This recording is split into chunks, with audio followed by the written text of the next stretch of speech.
Dan saya Uliba Jessica di segmen Smart Student. Persembahan dari generasi Young Jurnalis Tribun Sumsel dan Sriwijaya Pos. Senang sekali saat ini di tengah-tengah kita sudah hadir narasumber yang sangat luar biasa. Mereka berdua ini adalah sosok mahasiswa berprestasi yang tentunya sangat menginspirasi bagi generasi muda. Luar biasa Banget. Mungkin langsung aja ya Kak Molly kita sapa dulu nih. Yang pertama itu ada Kak Adinda Nesma Medina. Mungkin kita panggil Kak Nesma aja ya Kak Molly. Biar lebih santai dan lebih kelihatan akrab. Kita sapa dulu nih. Halo Kak Nesma. Nah, di sebelah kanan saya juga sudah hadir narasumber kita yaitu Kak Ella Enggraini. Halo Kak Ella. Halo. Gimana nih kabar Kak Nesma dan Kak Ella? Baik Kak? Waduh, alhamdulillah baik banget. Malah senang banget hari ini karena kita berkesempatan Tribun Network udah mengundang kita ke sini, dan juga halo sebelumnya mau nyapa dulu sobat-sobat Tribuners. Betul ya? Saya panggil gitu ya. Halo semuanya, terima kasih banyak atas kesempatannya. Iya. Kalau Kak Nesma sendiri gimana kabarnya nih Kak? Alhamdulillah ya sehat, kemudian juga senang bisa diundang di acara Tribuners Network yang nantinya akan ditonton bukan cuma dari Sumatera Selatan tapi juga di seluruh Indonesia. Halo semuanya. Oke, semoga kita semua selalu diberikan kesehatan ya Kak. Amin. Perjalanan ke sini aman Kak ya? Nggak macet ya? Alhamdulillah aman. Aman ya? Aman terkendali. Kalau jam sekarang masih aman, nggak tahu kalau bisa jam 4 kan? Ya, kalau memang masih jam 2 masih aman. Masih Nggak tahu aman. sore. Karena Palembang ini always macet ya sekarang. Iya. Iya. Nah, ngomong-ngomong soal prestasi nih ya Kak Molly, Kak Nesma sama Kak Ella ini benar-benar berprestasi banget, baik itu di bidang akademik maupun non akademik. Luar biasa. Nah, mungkin kita mulai dari Kak Adinda Nesma Medina dulu. Nah, ini sosok yang benar-benar menginspirasi ya guys. Adinda Nesma Medina ini merupakan mahasiswi Universitas Sriwijaya Fakultas Kedokteran yang saat ini sedang menduduki bangku semester 7. Nah, ini benar-benar sedang sibuk-sibuknya ya Kak Molly. Ibu dokter Iya, ya. amin. Masya Allah. Nah, beliau baru saja menjadi pemenang kategori Anugerah Ketangguhan Mahasiswa Berprestasi Nasional tahun 2025. Kemudian menjadi mahasiswa berprestasi utama Universitas Sriwijaya. Dan tak hanya itu Kak Molly, Kak Nesma ini mendapatkan lebih dari 1 beasiswa. Yang pertama itu Award Beasiswa Golkar Indonesia yang menjadi satu-satunya loh di Indonesia yang menerima beasiswa langsung dari Ketua Umum Partai Golkar. Kemudian award beasiswa Glow and Lovely diterima itu hanya 60 orang dari 50.000 lebih pendaftar. Kemudian juga award beasiswa KIP Kuliah Indonesia. Wow, Luar keren biasa banget ya Kak Molly. Beasiswa yang didapatkan oleh Kak Nesma ini. Semoga nular ya Kak. Amin. Nah, Ulima, mungkin kita sedikit bergeser ke sebelah kanan. Iya. Ini juga ada Kak Ella Enggraini. Jadi Kak Ella Enggraini ini merupakan salah satu mahasiswi semester 5 ya Kak ya? Betul. Semester 5 di Universitas Bina Dharma. Program studi ilmu komunikasi. Wah, Sama, betul ya kita ya? Kebetulan sama. Komunikasi kita. Iya. Nah, Kak Ella Enggraini ini Ulima juga merupakan salah satu duta digital 2 Sumatera Selatan. Wow. Dan merupakan salah satu delegasi Indonesia International Student Mobility atau Study Banding Budaya ke Malaysia tahun 2025. Iya. Sampai ke luar negeri ya Kak, ke luar negeri. Wow.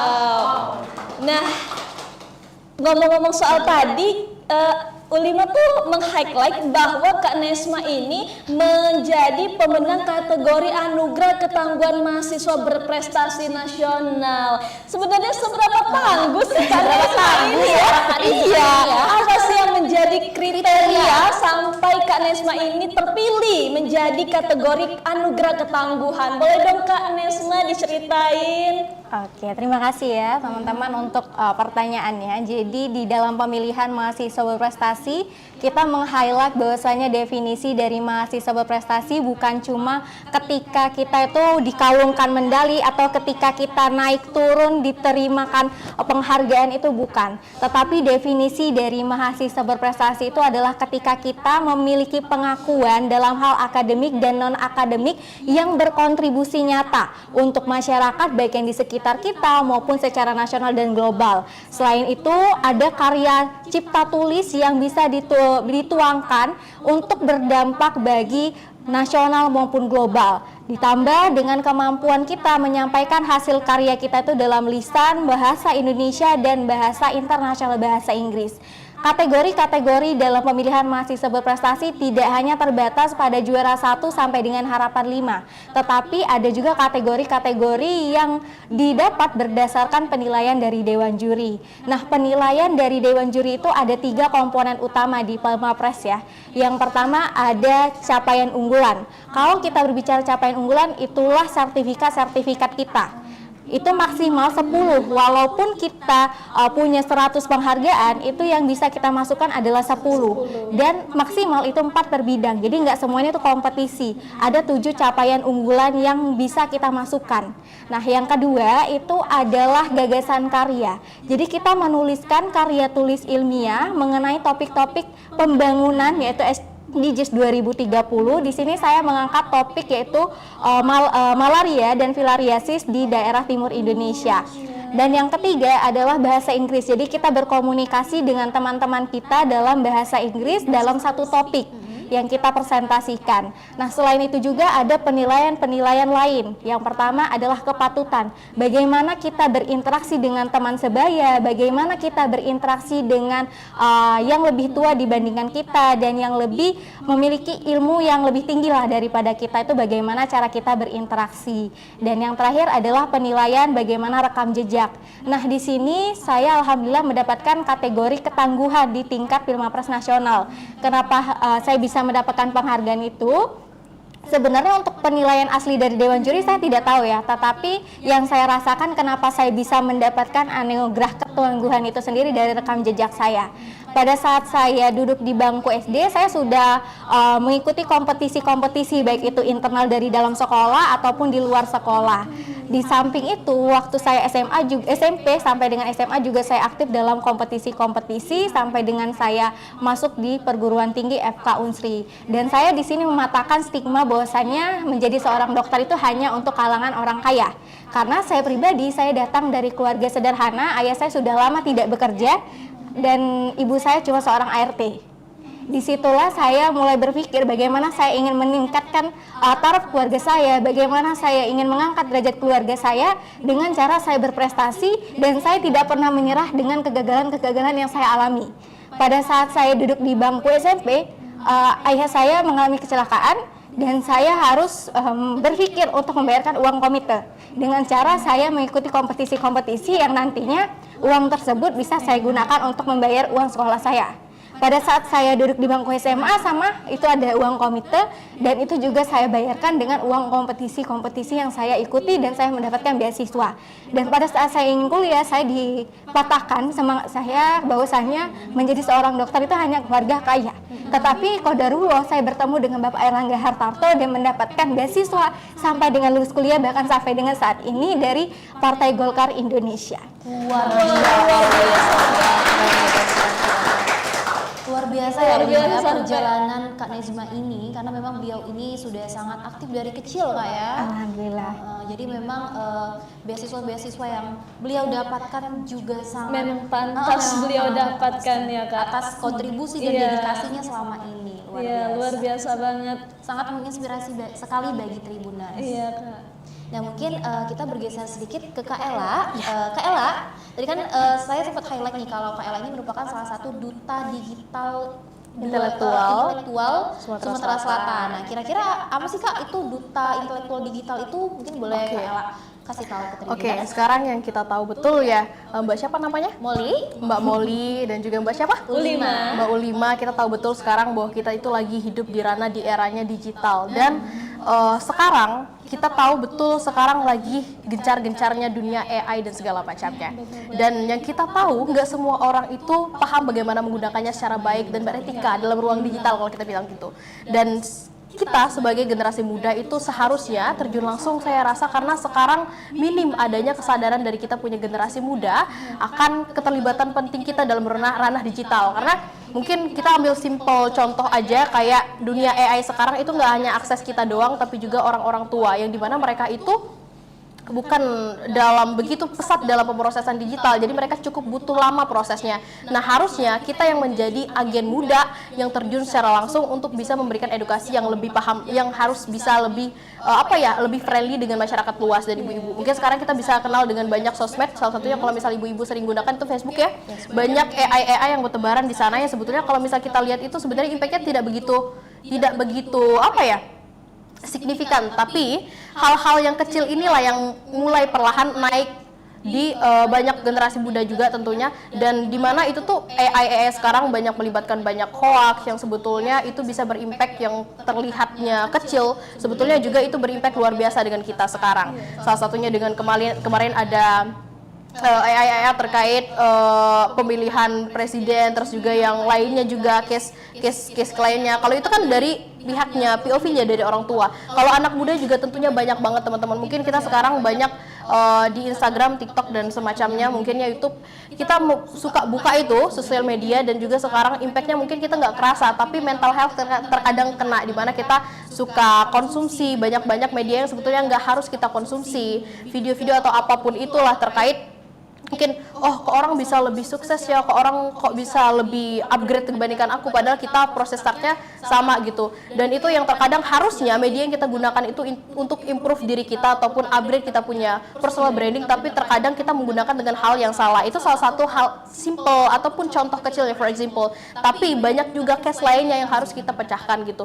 Dan salah satunya kita terlibat langsung dalam dunia digital ini, dan saya sendiri personal kenapa memilih dari banyaknya duta lain itu adalah duta digital, karena itu impactnya sebetulnya lebih gede kepada masyarakat dan juga teman-teman, karena sekarang kurang kesadaran anak-anak muda ataupun generasi muda terkait ranah digital yang mereka anggap itu hal sepele, padahal sekarang mungkin juga dengar kan terkait isu ChatGPT yang akan segera diblokir. Itu salah satu gerakan pemerintah sebetulnya. Kalau Mbak sendiri gimana nih tanggapannya? Apakah itu senang atau ada kesedihan tersendiri atau gimana? Kalau aku pribadi sih sedikit khawatir ya.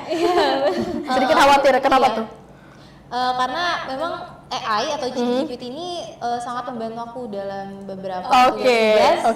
Seperti itu sih. Kalau dari Ulima? Ada plus minusnya sih sebenarnya, ada senangnya tapi ada sedihnya juga. Betul. Gitu.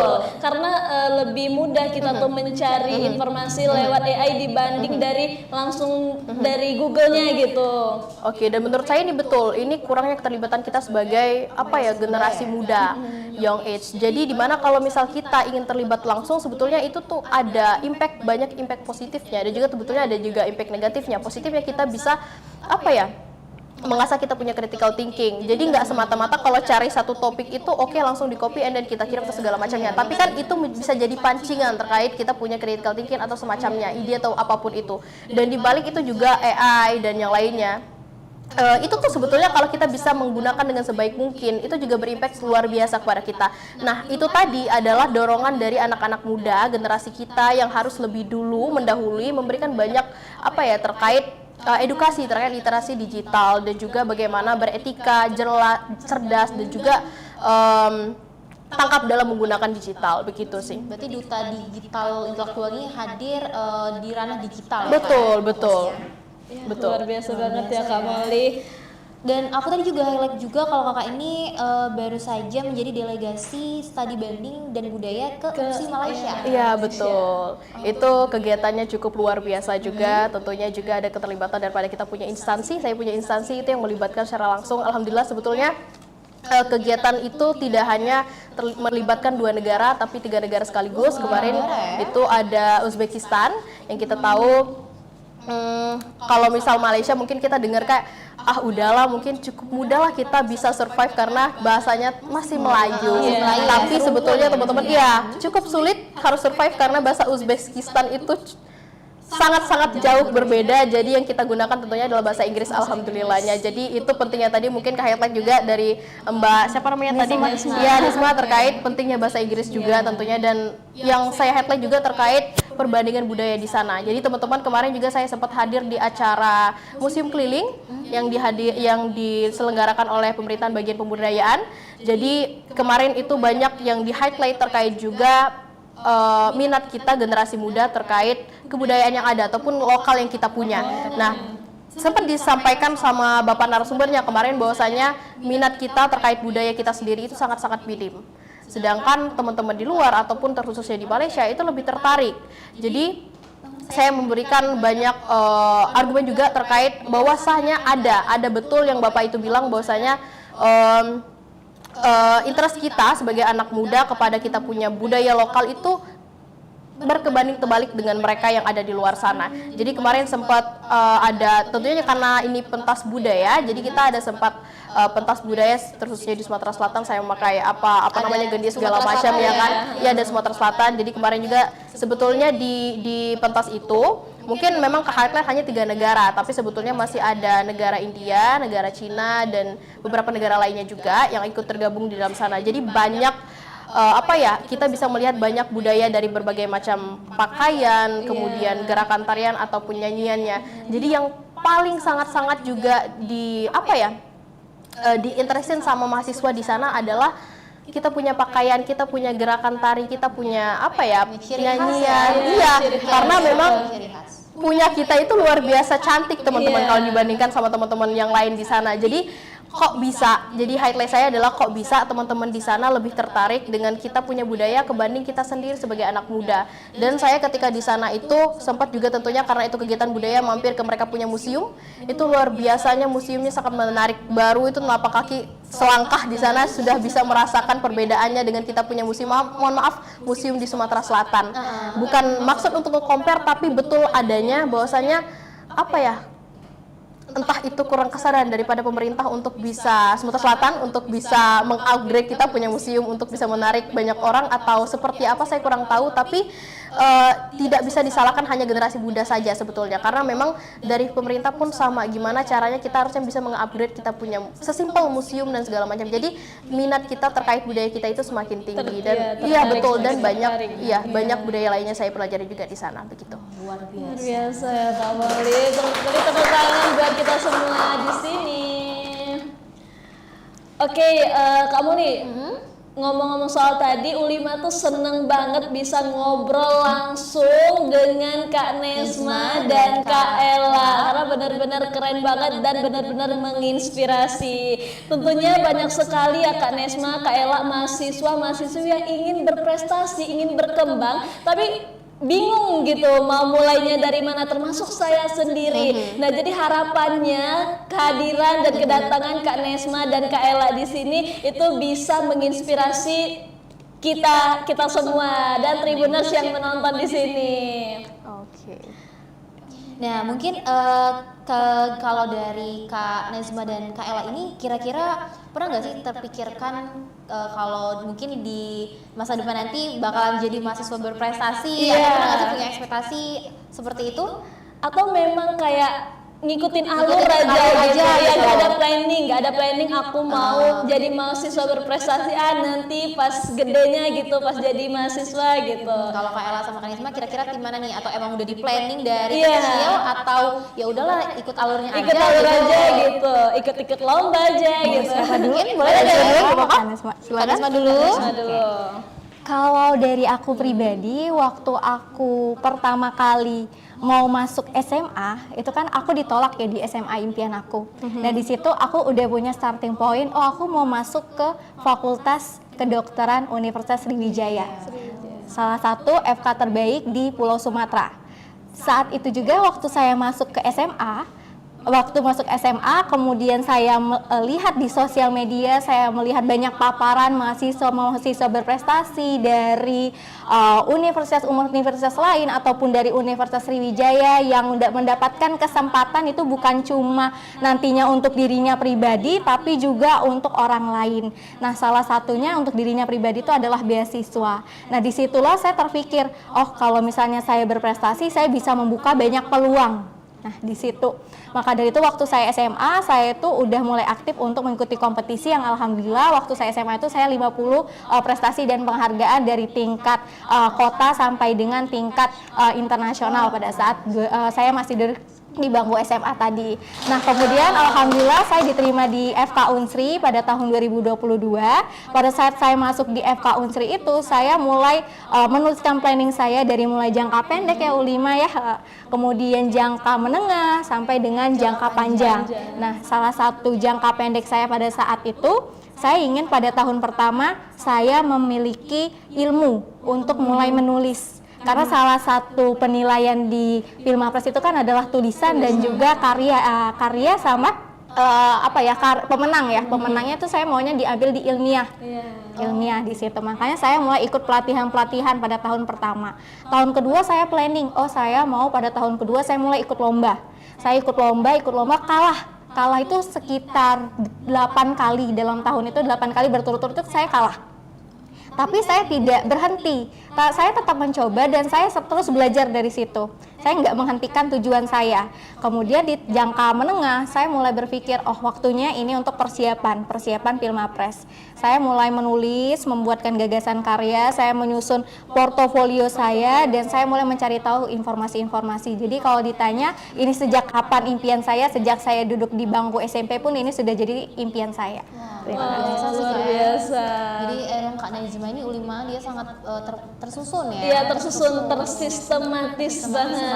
Iya. Luar biasa. Luar biasa sih. Kalau Gimana? Oke, kalau saya sendiri itu cukup tersusun juga. Kebetulan juga di ilmu komunikasi itu sudah menjadi tujuan saya sedari awal. Yang kita tahu juga di Sumatera Selatan itu di komunikasi terbaik itu di Universitas Bina Dharma. Jadi tanpa alasan saya juga memilih Universitas Bina Dharma karena sudah menjadi menurut saya sudah menjadi keharusan karena saya harus mem-upgrade saya punya passion lebih lagi di tempat yang lebih lagi tentunya juga. Dan tentunya dari yang saya minati lebih juga adalah public relation dan juga presenter, dan alhamdulillah salah satunya kemarin juga cukup menjadi kebanggaan saya untuk memperoleh menjadi seorang best presenter dalam International Conference Malaysia juga tentunya, dan itu menjadi poin pendukung untuk bisa saya semangat lagi dalam mengejar yang menjadi impian saya. Dan satunya juga kemudian saya memasuki dalam ranah digital, kemudian saya juga pernah memasukin ranah literasi terkait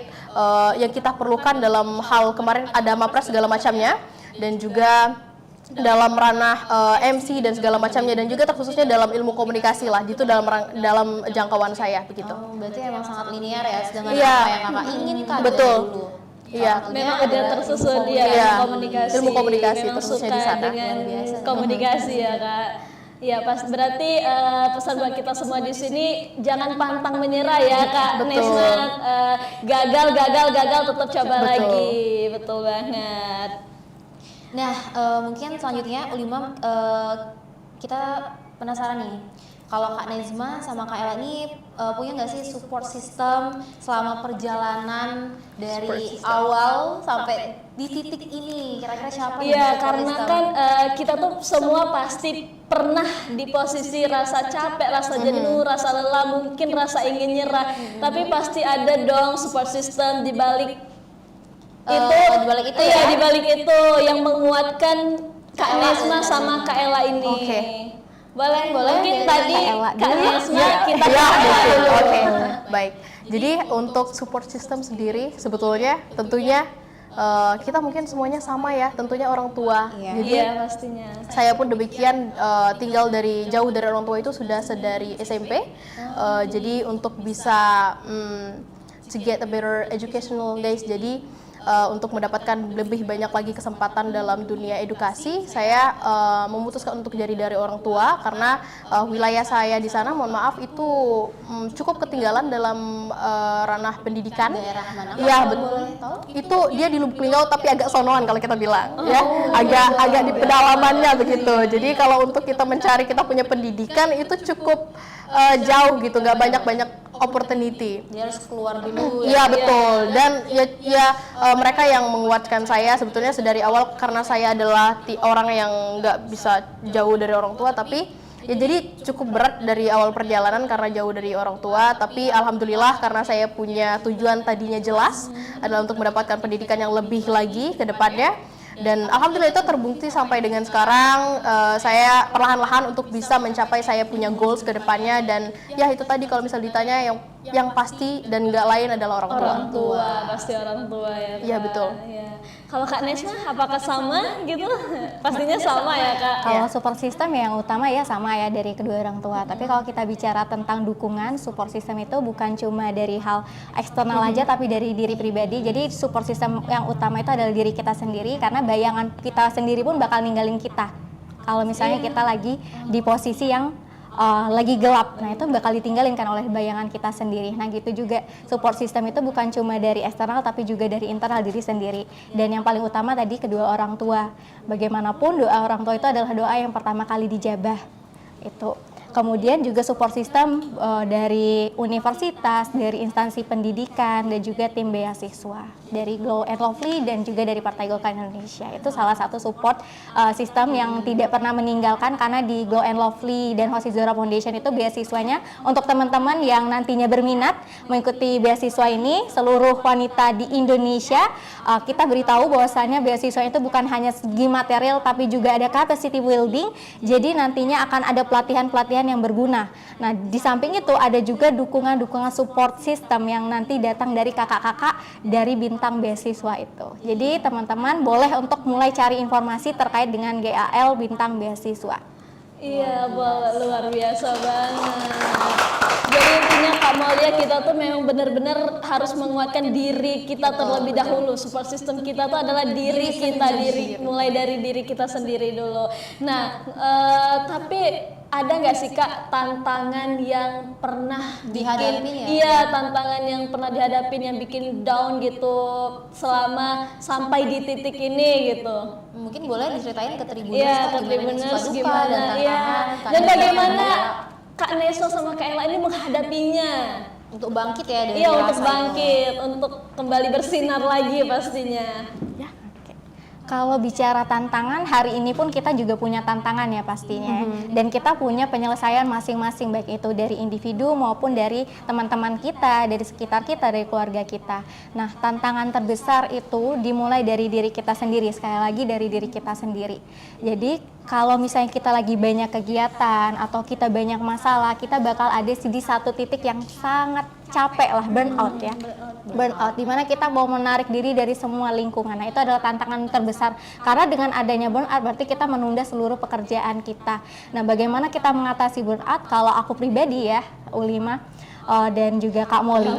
Kalau dari aku biasanya aku itu melakukan coping mechanism. Jadi aku melakukan hal yang berbeda. Jadi aku biasanya kalau aku pribadi aku suka tiba-tiba aku bersih-bersih, tiba-tiba aku rapiin kamar aku nyuci, kemudian aku masak. Di situ aku mulai lakukan coping mechanism. Dan aku juga tipe yang kalau misalnya ada masalah aku memang menarik diri aku sendiri dari sekitar terlebih dahulu. Aku lebih pilih untuk diam dulu. Nanti setelah aku mulai tenang aku akan mulai berbicara dan aku mulai akan lanjutkan kegiatan aku, dan aku nggak pernah ngambil coping mechanism itu lebih dari 2 jam karena ingat waktu nggak pernah nunggu kita. Iya, oke, Luar biasa. Luar biasa. Energi dulu ya. Iya, Cari energi dulu, stop kayak bentar. biasa misalnya hobinya main baca hobi-hobi yang lain gitu kan, kayak yang Kerjain membuat dulu. seru gitu, diselingin gitu. Oke. Tapi aku setuju sih. Jadi kalau seandainya kita lagi burn out banget, lagi ada di titik terendah, kita juga perlu waktu sendiri terlebih dahulu. Jangan dipaksain ya, jangan dipaksain. Ya betul banget. Nah mungkin kalau dari Kak Ella, kira-kira gimana nih? Oke, kalau ada satu times ya kita struggle, kalau saya sendiri, kebetulan saya tipe orang yang betul-betul senang dengan musik dan saya kemarin juga di Malaysia itu salah satunya show yang kita tunjukkan dari saya sendiri pribadi itu adalah bernyanyi di tingkat internasional. Jadi nyanyi itu sudah menjadi bagian dari hidup saya. Jadi ketika saya lagi struggle dalam tujuanku yang saya tuju, salah satunya dalam ranah komunikasi segala macamnya lagi capek lah. Dari di fase itu saya selalu cari buat keluar dan nyanyi itu segala macamnya. Dan juga salah satu orang yang kalau misal untuk menyelesaikan saya punya problem dalam diri saya sendiri itu tidak mungkin sedikit berbeda dari Mbak, karena ya kalau sendiri saya butuhnya teman-teman, saya butuhnya buat having fun bareng, saya butuhnya untuk nyanyi bareng-bareng dan mengesampingkan sedikit yang menjadi tujuan saya begitu. Berarti Kak Ella ini hobi nyanyi ya? Iya, saya hobi nyanyi. Hobi nyanyi. Iya, kalau lagi pusing banget saya bakal nyanyi, nyari tempat bakal nyanyi bersama teman-teman gitu sih. Betul. Atau Kak Ella ini sering nyanyi karaoke, lagi di motor jalan Kak Ella nyanyi sendiri. Bener. Iya, betul. Oke, luar biasa. Begitu Ya. Jadi kalau Kak Ella ini kalau dia lagi struggle tentang problemnya, dia lebih memilih untuk hangout bareng Hangout teman-teman. keluar, Luar bener-bener. Iya, biasa. luar biasa banget. Lanjut Lima? Kira-kira nih, ya kebiasaan udah ya Kak, tadi tuh kebiasaannya pasti ngelakuin kalau misalnya lagi bosan ngelakuin hal-hal yang kayak pastinya scroll TikTok juga ya Kak. Nggak mungkin betul, kan nggak kalau itu. scroll TikTok untuk jadi mahasiswa berprestasi. Nah mungkin apalagi ya Kak, apa sih kira-kira ada nggak pola pikir khusus gitu yang membantu Kak Nesma dan Kak Ella ini biar tetap produktif? Apa ya Kak, kayak pola pikir khusus, soalnya saya kayaknya butuh juga nih. Butuh nih ya, butuh, Kak. iya Kak butuh. Nesma sama Kak Ella. Biar nular ya Kak. Amin. Siapa duluan ini? Gimana? Mau Kak Eva dulu.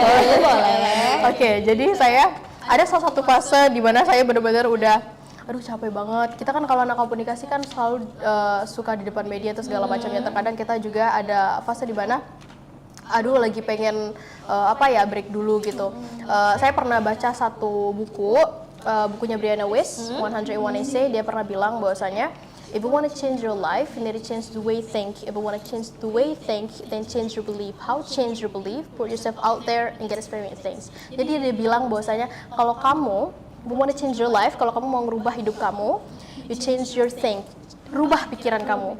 How change your think? Change your belief. Change your belief. Put yourself out there and get experience things. Dapetin banyak pengalaman di luar supaya kamu bisa lebih upgrade lagi. Jadi artinya iya cukup ada waktu. Benar kata Mbak tadi, waktu itu nggak nunggu kita. Jadi cukupin aja gitu. Ayo cari banyak pengalaman di luar. Ayo cari banyak kesempatan di luar. Kalau kita bilang apa ya sekarang ya anak muda lebih terkenal dengan tagline keluar dari zona nyamanmu begitu. Jadi Brianna Wiest bilangnya begitu. Jadi itu yang menjadi penyemangat saya salah satunya, yang nge-push saya lebih lagi untuk bisa mendapatkan banyak experience, dan tentunya juga didukung daripada saya punya instansi yang memberikan banyak opportunity juga, Bida Dharma dan juga beberapa lingkungan-lingkungan yang berada di sekitar saya juga begitu. Oke, keren banget ya Kak. Berarti kita tuh kayak experience tuh tidak hanya di dalam kelas aja, tapi butuh yang namanya keluar gitu, karena nggak ada pelajaran-pelajaran gini itu yang ada yang di kelas tuh nggak ada gitu kan. Jadi kita tuh harus keluar melihat dunia luar gitu.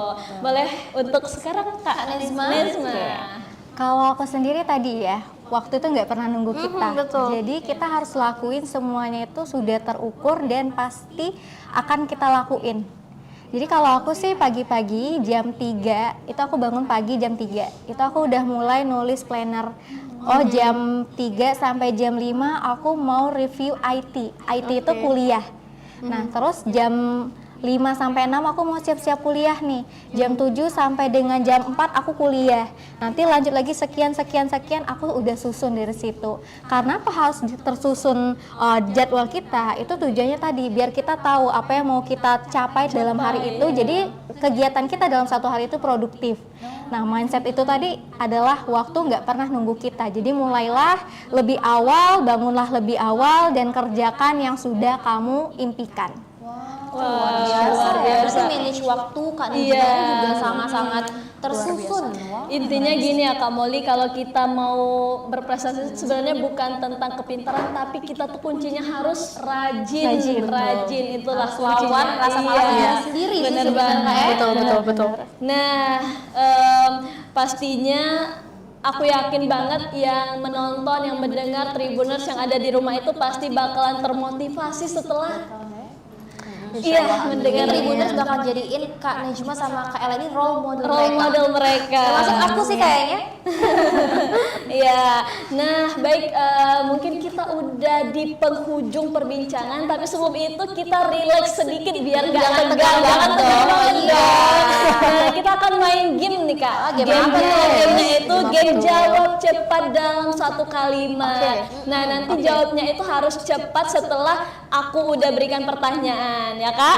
Kayaknya nggak usah di briefing lagi dulu, lah, langsung ya, aja ya. ya, boleh. Nah, mungkin pertanyaan yang pertama, kopi atau teh saat ngerjain deadline? Kopi. 1, 2, 3. Kopi. Kopi. Oke. ya. Kenapa tuh milih kopi? Kenapa tuh kira-kira Kak Ella, Kak Najma milih kopi dari Kak Ella dulu nih? Kopi. Saya kurang tahu juga alasan kenapa saya dari dulu selalu memilih kopi kebanding teh, karena kalau saya dulu pernah dengar bahwasanya kopi itu bikin kita lebih melek itu sih. melek ya, nggak ngantuk ya, Kak? And then after that I'm trying to drink that coffee. Jadi Oke. setelah itu saya juga merasakan memang oh iya benar nih. Jadi dari dulu juga saya memang gimana ya saya bilang no reason juga untuk milih kopi gitu. Oke, mantap. Nah mungkin kalau dari Kak Najma ini kira-kira reasonnya apa nih, alasannya apa memilih kopi? Mungkin bisa dijelasin dari sisi medis Sisi ya. medis ya, mungkin ada sisi medisnya. Kalau dari aku pribadi ya, aku sebenarnya baru mulai minum kopi itu di semester 7 ya, karena kerjaan skripsi. Aku baru pakai kopi. Biasanya itu aku bukan teh juga. Jadi kalau misalnya ditanya kopi apa teh, karena aku juga teh jarang ya sudah aku pilih kopi. Karena sebenarnya yang aku pilih itu adalah susu. Aku biasanya minumnya susu misalnya. Kenapa kopi? Karena kalau misalnya di dalam kopi itu ada kandungan kafein. Nah, kandungan kafein itulah yang menyebabkan kita itu tetap melek. Melek. Oke, sekarang saya dapat jawabannya sekarang. Pertanyaan lanjut ke pertanyaan kedua. Oke. Deadline jauh-jauh hari atau ngebut last minute tapi fokus? 1, 2, 3. Deadline jauh-jauh hari. Jauh-jauh. Aduh berbeda sekali ya. Sekali dengan kita. SKS tidak kejur. Nah kalau ternyata Kak Najma sama Kak Ella ini mereka itu lebih pilih ngerjain tugas itu dari jauh-jauh hari. Iya, berarti kayak misal hari ini dikasih tugas sama dosen langsung Langsung kerjain ya, dikebut Kak? di hari itu. Dikebut di hari itu, biar tenang gitu pastinya ya. Oke, kayaknya kita harus gini harus deh Kak. contoh ya, Iya, harus Ulma ya. contoh, biar kita bisa juga Kita jangan jadi lagi mahasiswa tuh deadline-nya berprestasi. besok kita baru ngerjain malam. Iya, benar, jangan Kita harus lagi. contoh Kak Ella sama Kak Najma. Oke. Nah, pertanyaan pertanyaan terakhir ini jawaban kita berempat ini bakal sama nih. Apa tuh? Jadi tempat paling nyaman produktif, kamar, perpustakaan atau kafe? 1, 2, 3. Kamar. Perpustakaan. Berbeda ya. Kalau Lima apa? Kalau aku sih tetap kamar ya. Kamar ya. Tapi kalau Kak Ella kenapa kira-kira nih? Jadi saya kan di sini kan ngerantau, so jadi tempat itu space-nya tuh terbatas, jadi hanya punya kamar itu bersama adik saya. Jadi adik saya itu selalu scroll TikTok dengan volume yang cukup gede, mengganggu teman-teman, betul-betul mengganggu. Jadi ketika saya lagi butuh jam produktif mengerjain apapun itu yang perlu saya kerjain, ini anak kecil yang mungil si kecil lucu ini itu mengganggu. Jadi saya rasa perpustakaan tapi terkadang juga kafe. Kalau perpustakaan rekomend dari Kak Ella di mana? Perpustakaan Bidadari Bang. Oh di Palembang di Bidadari. di Bidadharma Dharma. di kampus, misalnya di kampus. Jadi kalau misalnya udah keburu keluar, udah mending langsung aja sekalian cari kopi kalau saya ngapain ke perpustakaan lagi. Iya, gitu. pas banget. Nah kalau Kak Najma ini sama ulu badan kita. Iya, sama. Di kamar, Kenapa oke. Kak Najma? Yang pertama ya pulang kuliah capek kan? Capek. Jadi mau recharge energi. Recharge energinya kalau aku sih tadi ya aku narik diri aku tidur ya istirahat. Kemudian di kamar itu aku nggak, kalau belajar aku nggak sambil baring sih, nggak sambil tiduran, tapi aku tuh duduk. Aku posisinya duduk. Kalau misalnya aku capek duduk, aku berdiri. Gitu. Berdiri. Baca buku maksudnya ya Kak, atau gimana? Sambil berdiri gitu. Iya, kalau dari kami memang ada bukunya kan, bukunya itu berat. Jadi kalau saya bukan pakai buku, pakai tab biasanya. Bukunya besar soalnya. Baru dengar Kak Moli kalau bisa belajar sambil berdiri. Iya, keren. Dapat ilmu baru ini ya Kak. Keren banget sih. Kalau sambil tiduran, tidur. Iya, tidur. Nah, itu saya, Kak. Itu saya. Sampingnya HP langsung scroll TikTok sambil ketiduran. Jadi aku baru kadang aku baru ngetik satu kata, udah aku tinggalin. Iya, kayak udah merasa bangga banget, udah bangga. Udah self reward. Iya. Nggak apa-apa guys, proses.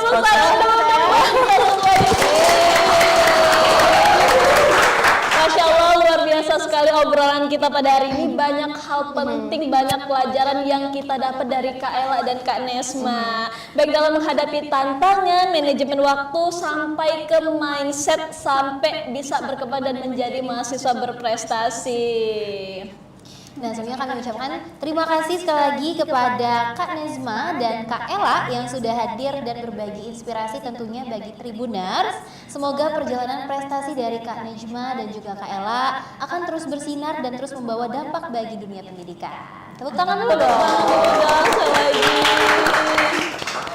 Dan untuk Tribuner yang sudah menonton di segmen ini, ingat bahwa setiap manusia itu punya potensi, tinggal seberapa berani kita untuk memulainya. Karena pada dasarnya hal kecil itu dimulai dari diri sendiri. Untuk itu saya Molly Kurnia Dan saya Ulima Jessica pamit undur diri beserta tim Genju Tribun Sripo yang bertugas. Mohon maaf bila ada kesalahan. Sampai jumpa